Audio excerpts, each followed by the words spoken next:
Gary, long time no see. Long time. How you doing, Ihor? I'm doing well, Gary. Thank you. How's yourself? Good. Yeah. How's your morning? It's pretty relaxed. We're getting ready to have an adventure, so we'll see how that goes. When are you actually hitting the road, so to speak? Mm-hmm. When? Oh, when? Monday, Tuesday, couple days. Monday or Tuesday? Yeah. You know, the news I got last night, I'm hitting the road as well, so to speak. Really? Wow. It's only, but it's a short trip. It's literally 10 meters away. It's not next door, but the one after the next. You're moving like one space to the side? Yeah. Wow. Yeah. It's the car is literally like 240. You know, I'm 242. It's 240, and then there is 240A. So I stayed there before, but it's just I got the news. And you know, when you told me, you know, let's meet before we become nomads again, before we become nomads, and I absolutely felt you were talking about me as well. Only 10 minutes later, I kind of realized you were referring to yourself. You know? Wow. And then I like for 10 minutes I was like I absolutely knew you were talking about me as well. Like, and then I got this news yesterday. So Well, that's an interesting synchronicity, isn't it? yeah, and I've been checking the etymology of nomad today. You know. Yeah. Hi, Aurora. Hi, how you doing? Oh, is it Aurora? Aurora's here. Hi, Ihor's here. good to see your face. I've only ever typed with you on the computer. Yes, Aurora. Good to see you. Thank Hello. Ihor, where are you located again? Cape Town, South Africa. South Africa. It's been a year and 4 months now. Something Yeah. like that. I remember That's there was some issues you had to get away from some other place, right? Yeah, from Russia. Right. Right. So welcome, Aurora. Welcome, Ihor. Thank you so much. Thank you so much, Gary. Yeah, we're hitting the road in a couple days. We're gonna go visit family in California. Then it's just we're searching for some land to ride out this whatever is coming in the next few months. You've been in Portland where there's tons of unrest. Do you have any details on that? Because I only read reports and don't have a full picture of what's going on there. What's it like there for you? Well, we're only about half a mile east of downtown Portland. Uh-huh. So we hear when it's going crazy, there's a helicopter constantly circling around like all night long, and we also hear the flash bangs. I've heard a few explosions here and there.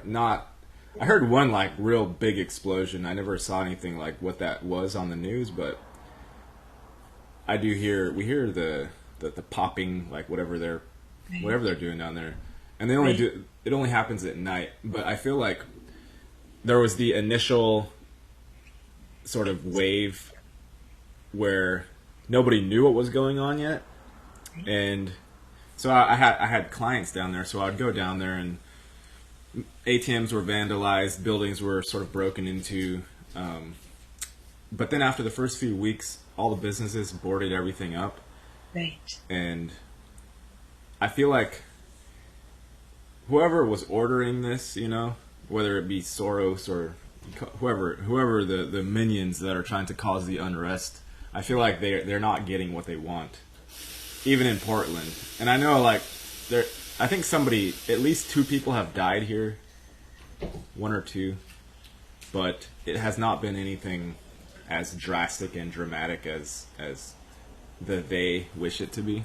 Because I was going to ask you also how you felt about your personal safety, like if that was prompting your move, if you felt like that it was simply dangerous to live near that city anymore or near that downtown area. Yeah, we definitely feel that it's not safe to be here and also we had coming up to the election, and then we had our neighbor here who literally like just went crazy, made death threats to everybody. He got drunk like twice in a row, and nobody here did anything. Like the landlord, he was threatening the landlord himself, and nothing. He's still here, like literally 2 feet to that side. Got it. So surrounded on all sides by insanity and self-destruction or mutually assured destruction. That's not a good zone at all.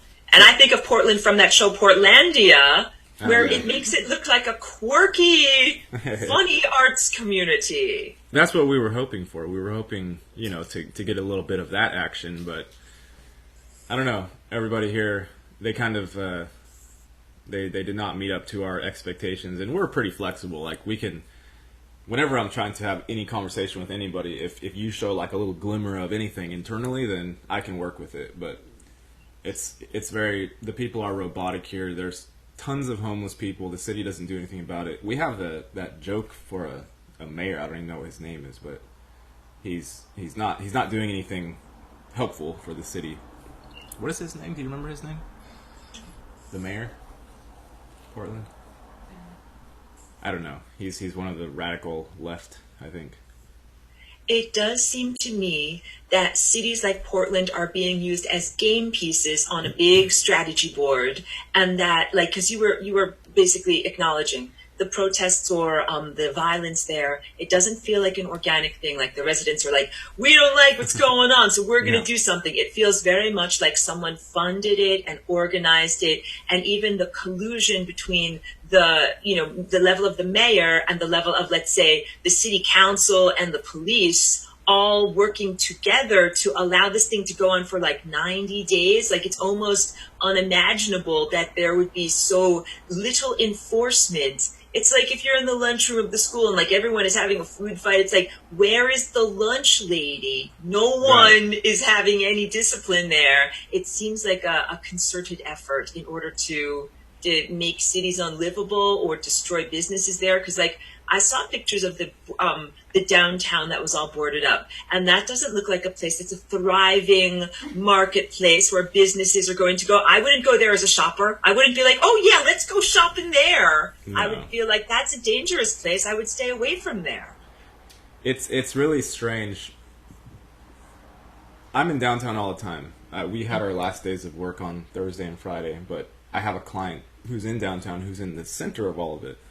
And we go for walks all the time. We're always constantly moving around the city and trying to do things because he likes interacting. He likes going and seeing things, seeing people doing this and that. But he's upset. He was very upset because the COVID just, shut everything down. So he can't even.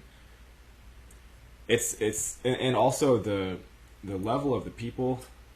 It feels like a Twilight Zone, like a quiet zombie apocalypse, because there's no. The people walking around in Portland, they seem to me either the NPC variety or some sort of homeless / taken, all kinds of drug issues. Everyone looks torn up, like wandering around in the city. I don't see any, what you could characterize even as a normal, even without any knowledge of anything. I don't see any just sort of normal behavior moving through the city. It's all sort of shuffling, wandering. People are talking to themselves. It's very much like a fallout zone after what we know has happened, the infiltration of everybody's minds. Right. I think you make a good point. It is a quiet apocalypse. It's not like a giant explosion went off and that's what caused this. But I think you're right. It is something that is an assault on people's cognitive functions, like your intellectual functions, but also on emotion and the capacity to connect with other humans, like to feel their humanness and to have that. I feel like it's a technological assault also, that's part of it is, toxins that come inside of you and make you change your behavior and your perception. But I think also part of it is the environment, the context that we are within, that is making it difficult to either feel a heart connection with another person or feel like there's a real soul there. Like some people are just out to lunch. Like it's an incredibly difficult, like it's a very isolative time, I'm finding. Mm-hmm. Yeah. It's pretty crazy. Ihor, how's it in South Africa? Yeah, we're just going to ask that. What's it like where you live? Uh, I cannot say Aurora, Gary. I cannot speak for the whole country because obviously it's a huge country. Yeah, and I live in Cape Town, and Cape Town is supposed to be a huge city, but it basically it consists of small towns which are even because of the lack of public transport, 45 kilometers within Cape Town is an impossibility if you don't have a car, because basically it's another town, and de facto it's another town. And so even for Cape Town, I cannot say like what's the story. Although I've lived in very different areas, to be honest. Yeah, I live in Sea Point, which is supposedly the most affluent part of Cape Town. It so happens. I live in, I live in a budget guest house, and but it so happens it's an affluent area. Yeah, so it's very safe. Yeah. But otherwise, there are, I obviously hear of some revolts and some kind of trouble, around the country and even within Cape Town lately. And in terms of COVIDiotism, the masks are not that enforced, which is good news. Like, I've only had one Moscow-fascist, Moscow-Nazi incident encounter so far, and handled it very well. Although I must say, I was like, trembling inside. Yeah, right. Because it's like it was very unexpected. It felt like an assault. It was an assault, but I just didn't want to hear that guy, because and he was very aggressive. In terms of safety, I'm kind of. I don't know what's going to happen worldwide, it's say September, October, November, I can see and I hear and I know inside there may be a huge sort of wave of like a geyser, in November, mid-November, for what I know. And I live, day by day. I don't have any savings. I teach Russian and English, all over Skype and here locally. And I haven't managed to create any financial savings. It hasn't happened. Yeah, so it's like, it's a bit scary sometimes, in terms of what's going to happen in, this autumn, Right. How it's going to affect our incomes, and but at the same time I also feel relaxed and calm, and we know about fear, Yeah. Yeah. It's such an old method, like Yeah, that's the thing that annoys me most about the construct is that they don't ever change the playbook.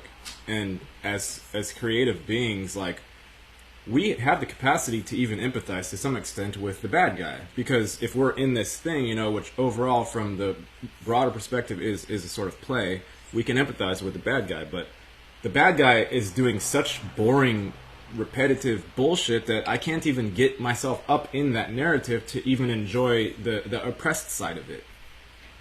Yeah. And I think that all of that, when you talk about people with heart and compassion being able to put themselves in the viewpoint of the evil or of the perpetrator, like you're projecting all of your humanness, I feel, on something that is like not human, something that is monstrous. Like I think the innocents tend to project our innocent goodness onto things that are monstrous. And at this point, I am seeing the perpetrators, like the guys who program the Matrix, the people who are the direct upholders of it here, and the people who are complicit. Like sorry to include the people who are complicit, but I am seeing them as less and less as I'm sorry, like human, like that. When I talk about a planetary invasion, I think this is what it is. I think it's this thing that is not who we really are, a set of characteristics and behaviors and value system that is not who we really are. And I see that as just being this pervasive thing that we are in now. And it's like I disconnect a lot as a way of kind of like keeping my own energy inside, that I'll go into like music, like I'll make music or something like that as a way of just being like, that is out there, and then I am doing my own thing here, like to cultivate my own energy, because what is outside feels like non-human, like alien in a way. In a spaceship. Yeah, that's like inner spaceship completely. Like shields up, like time to fly. And that's what I was going to add as well. You know, talking about Cape Town is just, you know, I cannot any longer speak for some objective, like exterior reality. You know, I'm so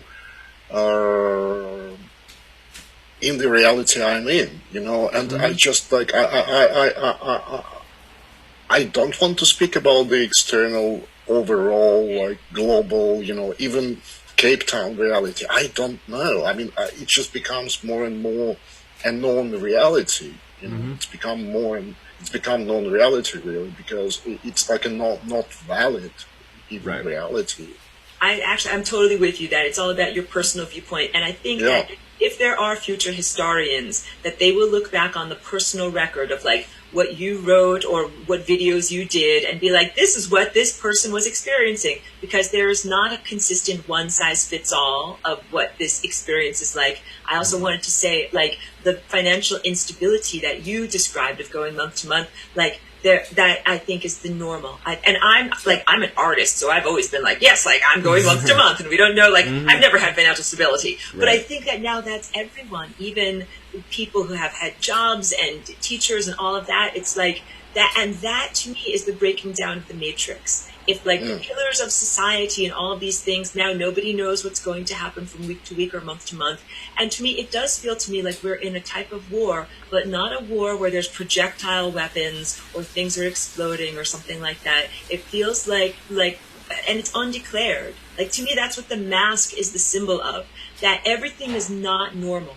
And like in my little town, I went out and like, you know, had a meal with some friends or whatever, and you have to like eat outside, which is normal for us in summertime. Like, eat outside is beautiful here. But you put on a mask to walk inside to go order your food, then you take off your mask and go walk outside. Like, it's a pantomime, and it's totally ridiculous, but they want you to play along so that you can't relax and just be like, oh yeah, everything is normal, because everything is not normal. So I think that that's like, we're in this giant struggle that is at the magnitude or intensity of a war, even if there is not direct physical violence. So it's kind of like everything is not normal, but like people want to open up schools and they want businesses to go back to business, but it's like, oh, you're trying to like get back into the groove of things, but like I don't know if we can get back into the groove of things until we like remove the invaders that are here. And again, I almost stop apologizing. Like, when I see what's going on in China, I think like they are now allowed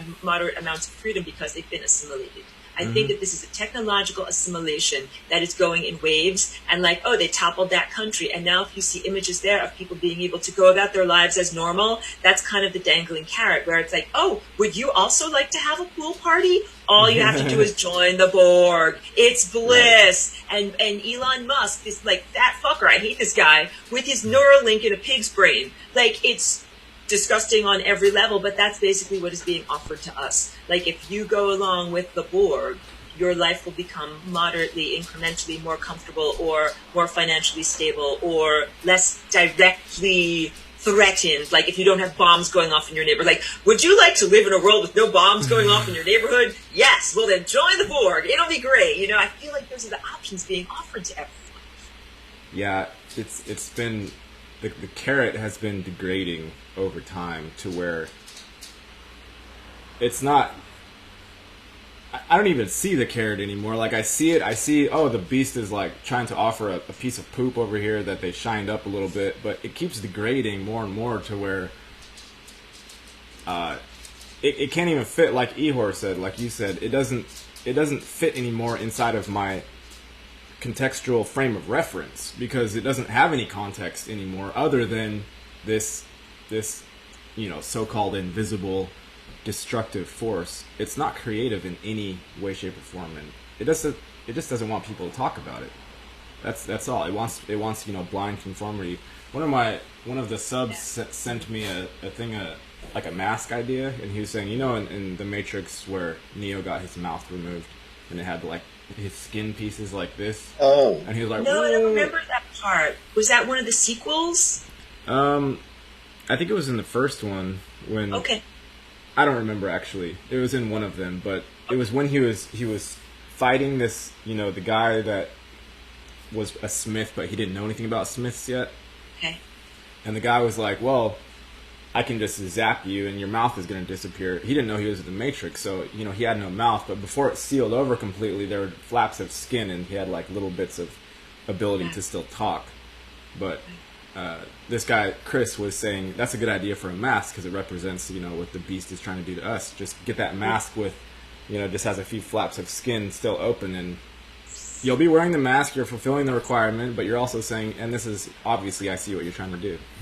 Really good reference. And the mask thing, like in my area, it is a mandate and you have to use it to go into the store, but you do not have to do it if you're outside exercising or like, whatever, riding your bicycle. But I see people wearing it when they're riding their bicycle and when they're outside and families all together, like, walking as a group hand in hand wearing their masks. And like, I'm totally not, I'm against the whole mask mandate. And like, so some, like, people in my like town, like I walk around a lot with my little dogs, so they know me. So like I've just gotten to know a lot of the shop owners, and like I hang out in there a lot. Like I'm just not wearing a mask. I haven't made it like a big thing where I'm like fighting against people. Like I'm just trying to stay like in a very non-confrontational way, just by being my true self, because I think it's about maintaining your real human connection. Like that's what it is, that I know all these people as friends beyond retail stores. And then when this mask thing happened and we all are on the same page, like it's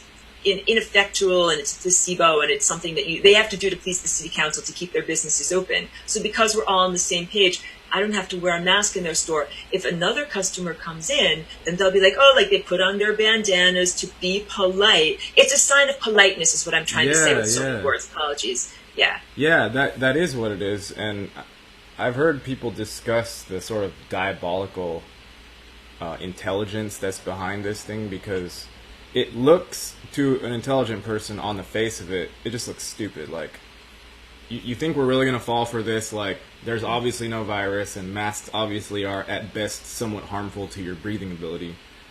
But when you dig into it further and you see the logic, the inverted logic behind it, it literally is a social impetus to feel guilt if you're not wearing a mask, because they even said it out directly. They were like, this doesn't protect you. They have now admitted this mask does not protect you, it protects the others. Okay? Right. And what does that mean? What does that mean? It means nobody's being protected unless everyone's fucking wearing a mask. You see what I'm saying? And have you noticed how everyone's not going to obviously wear a mask, so it necessitates that there is guilt no matter what. You know what I'm saying? Have you noticed how lately the inversion has reached 180 degree completely? I mean, we had lived in an inverted reality prior to all this, but at the moment it's like 180 degree mark for inversion. Yeah. You say so too. Yeah. And It's you mechanical. know, Gary, you mentioned conformity. This is very much about conformity, and that's also what makes it feel like some of those science fiction dystopian books and movies where it's like everybody does the same thing, Brave New World or, Gattaca or any of these things. It's like everybody wears a mask. Why does no one question it? Why does no one talk about it? So in my own direct experience, like I've only ended up now socializing with people who actually have the neural function to have a conversation, to question this, to talk about this, as opposed to ingesting the propaganda that tells you that it's necessary to wear this. And I've watched people that like I consider friends and I care about tell me like, oh, well, droplet size. And when they say those words, I'm like, you just got propaganda inside of you and you're just propagandizing on top of me. And like, that's not a sign of friendship. Like that's part of the isolationism. So at this point, it's not just the cloth that is coming between us. It's whether or not you've been propagandized and whether or not you then propagate that to others. Because I'm like, I'm not afraid of germs, but like, I don't want to get your propaganda on me. Like, get Right. that off of me. That's the actual virus. It's the mental sickness, right? That's it, totally. And it is a fearfulness too, because that mindset starts to be like, oh, I hope you don't have something. I hope you don't have something. You know what? I'm far more concerned about tangentially socializing with anybody who's been vaccinated, quote unquote, for this crapola virus. That the vaccination, I think, is turning them into a genetically modified monster. And what if they're shedding monstrous crapola? Like that makes me want to stay home with all of my provisions in a closet and never have to go out. I do that. I literally, and I kind of think of it as a joke to myself, but when I pass somebody who's outside in nature, not near anybody, and I see they're wearing the mask, I give them a wide berth. I'm like, and it's mainly just, I'm kind of teasing internally just because, like, I know it's silly and they're not actually contagious with their sort of mental illness, but they're vibes. Yeah, it's the vibes. It's like the vibes. You feel them internally trembling, like, oh my god, this human is gonna like. But it's all counterintuitive. Like, you build herd immunity by getting sick. People get sick, it builds the herd immunity. So, like, in any instance that you could look at the actual logic of your own remembered past when you've encountered an illness, you don't ever say, I want to isolate myself and put bubble wrap all around and somehow then I'm going to be safe. That literally makes your immune system weak. And that's just one example. Like, every single bit of logic that's included within this COVID thing is inverted. Every bit. That I agree with that rational assessment if it is even a contagious disease. So on one level of reality, it's a contagious disease, but it's so minorly, like, so asymptomatic and so minorly deadly that it doesn't really matter. On another level of reality, hey, there's not even a contagious disease, which doesn't mean there isn't symptoms or something going on biologically, because I sense that there is in my own body and see it in other people's bodies. But what I think is going on is something that I'm calling technosomatic. Meaning, like, when you have a psychosomatic disease, it's because someone suggests to you. If I said, like, oh, Ihor, you're looking tired, and then all of a sudden you feel tired, or the opposite. If someone says, you look great, did you lose weight? Like, you're like, yeah, I'm feeling fantastic. Right. But that's psychosomatic because science is recognizing in a very tangential way that there's a mind-body connection, right? But what I've been feeling internally is this technology that suggests disease symptoms to me. And some of it might be prompted by an article that I read. Like, oh, symptoms of the disease, the terrible, terrible disease, are having a dry throat. I'm like, my throat is dry. Maybe I have that disease. But then I talk to myself and I'm like, no, that's stupid. And you know that you don't have that disease. And you kind of take yourself out of it. And everything, like, from, like, they'll say, like, symptoms of coronavirus, hair loss, bad breath. I'm like, oh my God, am I losing my hair? Like, is this happening to me? And you have to recognize that, no, it's a technological thing whispering in your ear, trying to tell you that is what you have. And if you go along with it, you can bring about very real biological changes. And I think if you're a badass warrior of your body, then you fight against it and you say, no, my body is healthy. No, I feel fantastic. And, like, fuck all this crapola, pardon my French. Yeah. That is how it is. Technosomatic is key, because from what I hear from Russian, Ukrainian sources and the research I had made myself, in February, it's all coming from technological intelligence. The whole COVID thing, it's TI, it's technological intelligence, and it's technocracy. And technocracy, I don't know how much you know about the technocracy as the political and anti-spiritual movement in America in 1920s. But it's made its way into governments in 1980s, 1990s, 2000s. And the whole COVID thing is actually, for what I know from inside and from other sources, is basically technocracy. And it's their project. It's kind of like this. If we're being faced as a nation, our nation is under fire with an invisible enemy, this contagious disease. Why are we spending all of our resources to roll out 5G and put it into schools while children are on lockdown? Like, that is a total disconnect. I would be like, wait, why are we spending those resources there? Let's spend it on infectious disease control and, making sure that people have sanitizers so that they don't get sick. Like, it's so transparent. But the problem is that people are so inundated with the technology itself that they can't think their own thoughts. They can't even start to think critically, like, wait a minute, maybe it's the 5G controlling my mind. Like, most people don't have that amount of, let's say, self-observational distance, and I would say like Gary, Ihor, people like you and me, like we are able to, like through self-observation, this is my real thought, this is a fake implanted thought, or this is who I really am, and this is not who I really am. And that a lot of people just can't even distinguish between the two, and they've got something else literally thinking for them in their minds. And maybe they even like it. I don't know. I can't project that on them. I have a feeling that there is some sort of comfort, like being in the hive, because I literally consider that the majority of the people are just in the hive, and I don't care. I don't sit here and be like, oh, boo-hoo, everyone's in this big clique and I'm not in it. I just see it as reality. Like, most of the people, they don't have any self-autonomous thoughts. They don't have the ability to critically think. They don't have the ability to question. They don't have any of that. And I see the COVID as it's a group admittance that by the conquerors, it's a group admittance. We not only did we win, we got to tone it down a little bit maybe, because we took almost all of you so fully that there's nobody left to even protest, aside from, a few of us like you and I. There's not very many left. So I literally look at it as, the ones who made it through this battle with some sort of mental integrity, that's just who made it through. And most everybody else is just taken. Like, that's how powerful the technology, along with the boiling frog syndrome that has happened since, the mid-'80s, it's just what it is, and I have a feeling we're just going to have to learn to live beside them, unless it actually is a depopulation thing and most of them are going to be killed. I don't really know what the actual end game is from that perspective. I just know it feels like there's hardly anybody left to talk to, so it's like, whatever.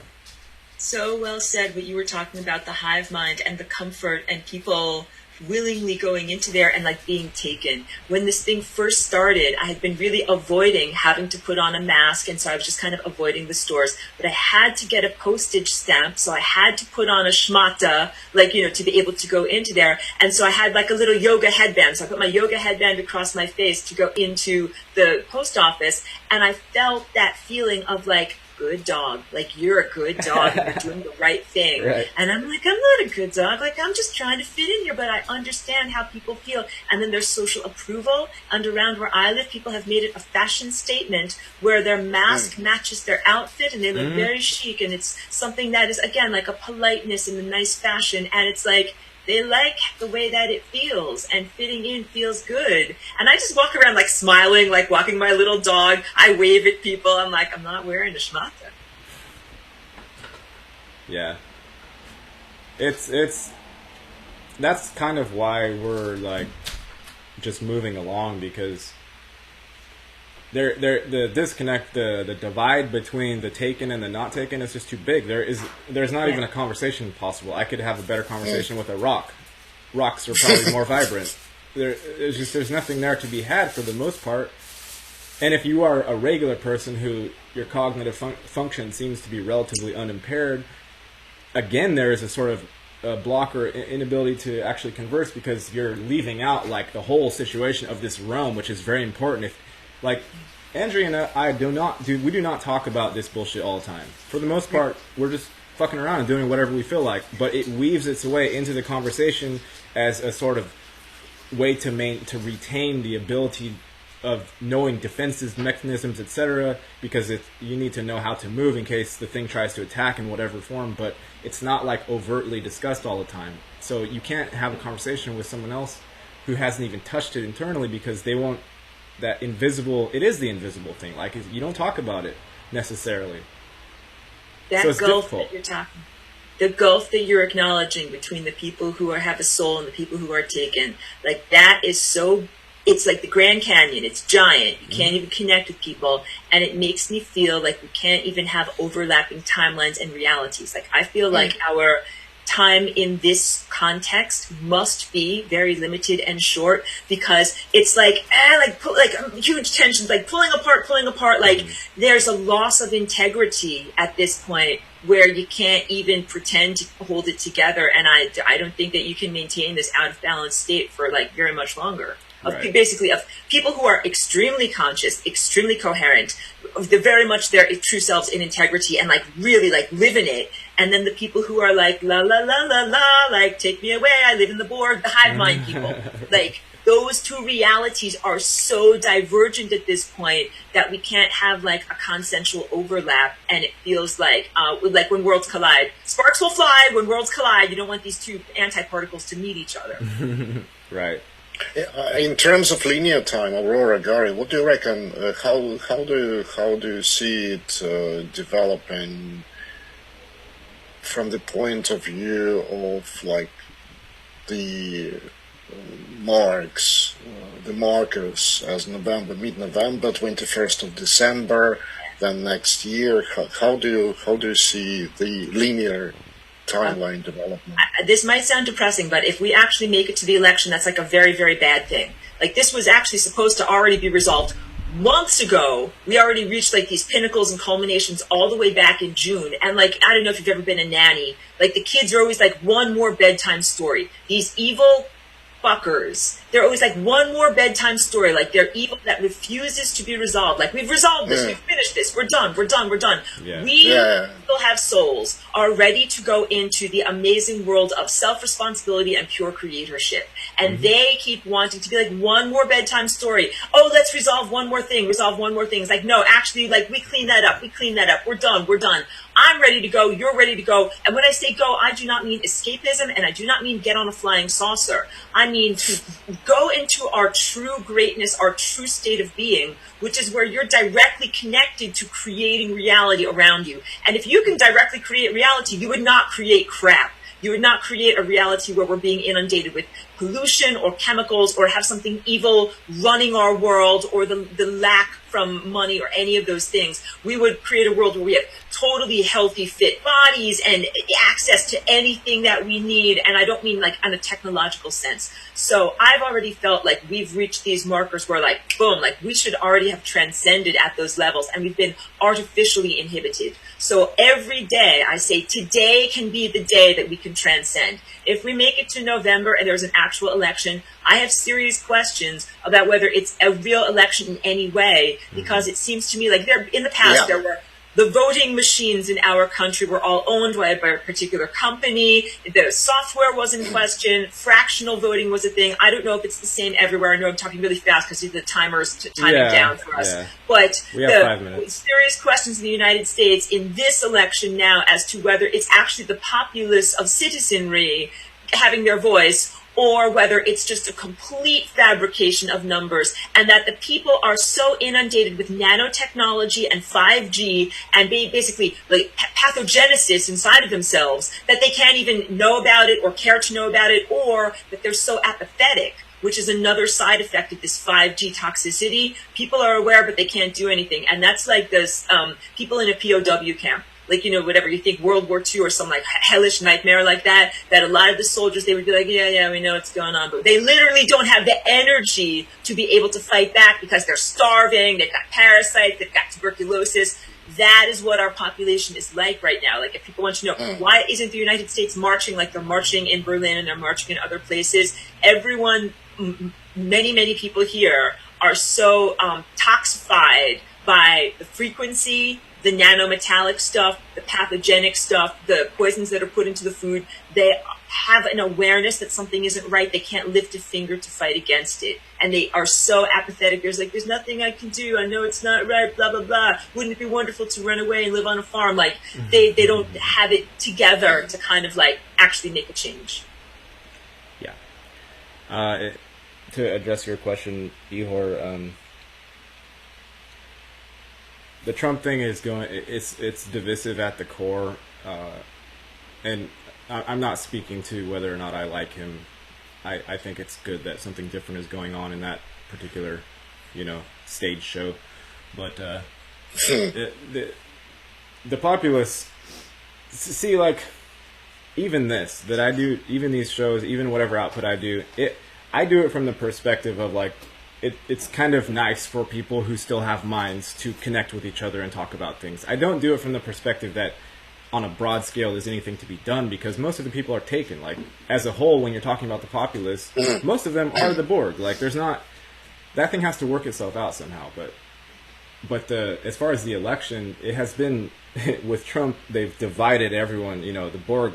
So even the regular people, even the aware people, are divided over Trump. But they've divided it so directly down the center that there's going to be some sort of pissed off half of the country, whether Trump wins, whether Biden wins, regardless. What if there is no half election of the at country is all? going to be pissed off if there is an election, and if whichever side. Ihor, in New Zealand, their leader was saying, "Oh, we're going to maybe not have the election, or we're going to extend it, or we can't do it safely." I could see some bullshit like that happening here, where they just decide, "Oh, we're just going to extend it, we're going to delay it." This is basically like an invasion. Like if you just took away all of the labels and looked at what was going on, it's an invasion. No one walked to your front door with a rifle, but they took over this and they took over this, and they said you're only allowed to do this, and then they're going to do this with the election. So that's a possibility, or they just fabricate it and make it be like, yeah, you guys just had an election. You really elected your leaders.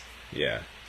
We're running out of time, and I think this is enough for today because we have quite a few things to do still. But yeah, I just don't.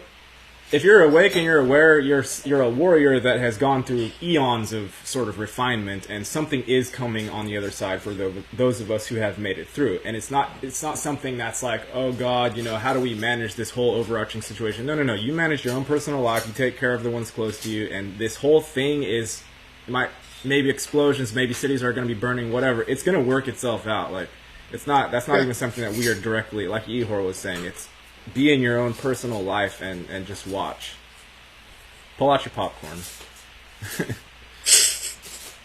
Thank you both for coming on. We're just about out of time. Thank you, Gary. Thank you, Aurora. So we're hitting the road. So maybe send some good vibes to that end. Yes, absolutely. And thank you both for coming on. Thank you, guys. Bye.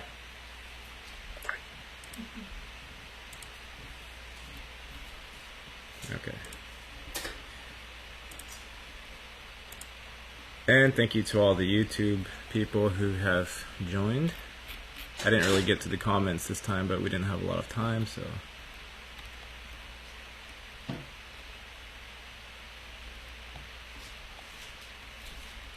Steve Johnson, I do see your comments. You were out of control. No, I see your comments. That was to let me know when the thing was going to be done. In the Netherlands, they admit that a mask doesn't work, but they use it to change people's behavior. That is their policy. They openly admit this. Masks are a tangible example of the level of Stockholm Syndrome. Yes, I agree with that. Everyone is trauma bonded to the oppressor. Watiko. Yep. Fake virus for fake people. Yep. Taking an NPC is no achievement for the demons. They were robots to begin with. Yep.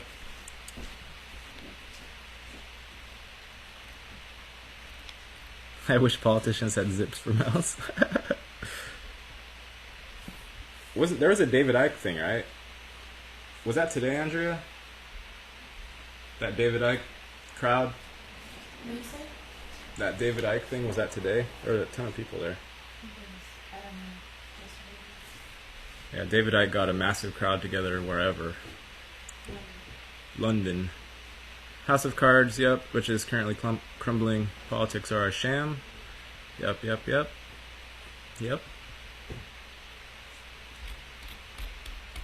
Just get out your popcorn. We want to watch the show from the road or from our own piece of land. We don't want to be around in one of these giant metal forests when this shit really decides to heat up. Alright, thanks for hanging out, people. Peace.